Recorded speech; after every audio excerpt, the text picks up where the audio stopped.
Welcome back to the Philo Capsule. Today we're about to tackle a puzzle that's all about tiny differences. Get ready to dig into the Sorites paradox. Here's how it goes. The Sorites paradox asks, if you have a heap of sand and remove one grain at a time, when does it stop being a heap?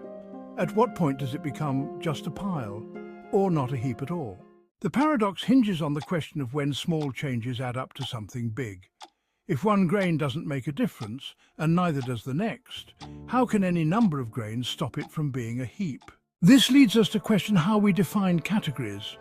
Where do we draw the line between heap and not a heap? It's like asking how many hairs make a full head or how many raindrops make a storm. The Sorites paradox forces us to consider how vague terms work in our world. Think about it in real life.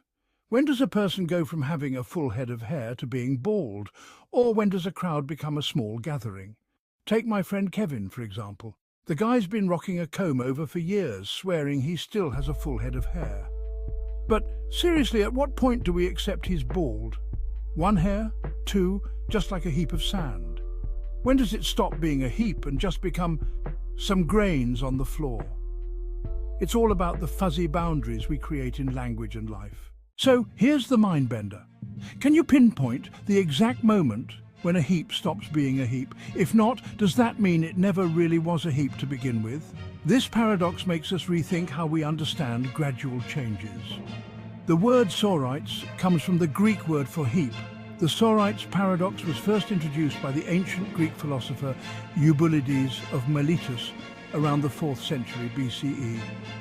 Eubulides loved throwing philosophical curveballs, and this paradox is just one of 7 he came up with to challenge the way we think. If the name doesn't ring a bell, that's because his mentor, the famous Aristotle, overshadowed him in history. This paradox isn't just for philosophers. It pops up in everyday life and even in pop culture. Think about Walter White in Breaking Bad, who gradually changes over the course of the series from a mild-mannered chemistry teacher to a ruthless drug kingpin. The Sorites paradox applies as viewers can ask, at what point did Walter stop being the person he once was? Was it after his first illegal action? After the first murder? The gradual moral decline mirrors the paradox of when a heap stops being a heap. There's no clear line for when he becomes a different person. So, what do you think? Can you find the point where a heap stops being a heap? Or is it all just a fuzzy line? Let us know in the comments below. And what other examples of this paradox can you think of? From heaps of sand to heads of hair, the Sorites paradox challenges us to think about the boundaries we draw in life.